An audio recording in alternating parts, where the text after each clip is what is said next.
ndisautsidwe ndi mphamvu ya Satana. Mphamvu yanu Mbuye inalenga dziko lonse lapansi, mapiri, nyanja ndi mbalame zonse ndi mphamvu yanu. Sindichita mantha kutchula dzina la Mbuye Yesu, ngakhale ndisautsidwe ndi mphamvu ya Satana. Mphamvu yanu Mbuye inalenga dziko lonse lapansi, mapiri, nyanja ndi mbalame zonse ndi mphamvu yanu. Ambuye ndakonzeka ntchito yolalika mitundu yonse. Ambuye ndakonzeka ntchito yanu, ntchito yolalika mitundu yonse. Ambuye ndakonzeka ntchito yolalika mitundu yonse.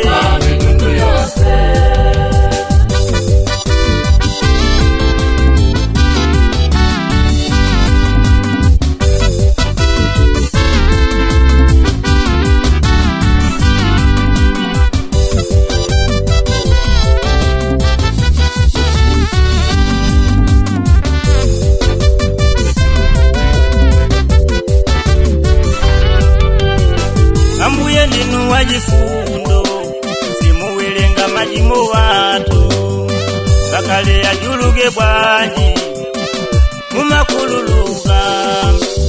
Munamenyedwa pa mtanda panja, kumedwa misumali, mimba yanu inali yowawa, munakhululuka.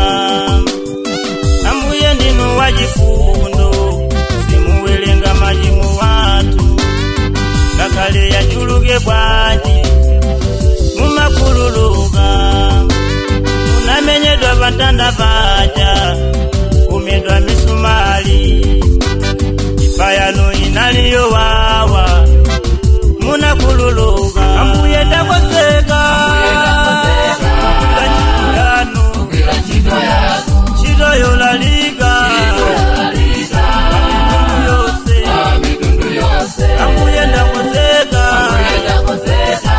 ntchito yanu, ntchito yolalika mitundu yonse.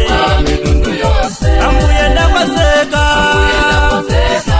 ntchito yanu, ntchito yolalika mitundu yonse.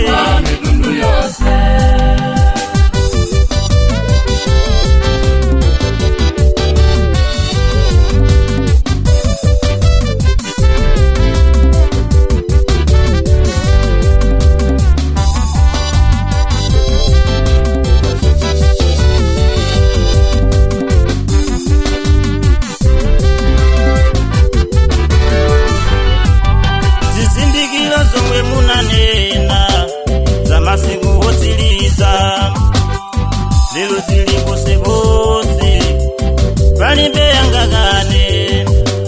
Nkhondo, njala ndiye wosanena, kupana posepose, matenda a mtundu ndi mtundu, tilibe kothawira.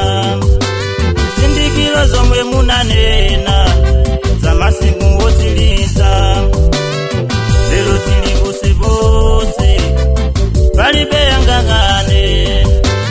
Nkhondo, njala ndiye wosanena, kupana posepose, matenda a mtundu ndi mtundu, tilibe kothawira. Ambuye ndakonzeka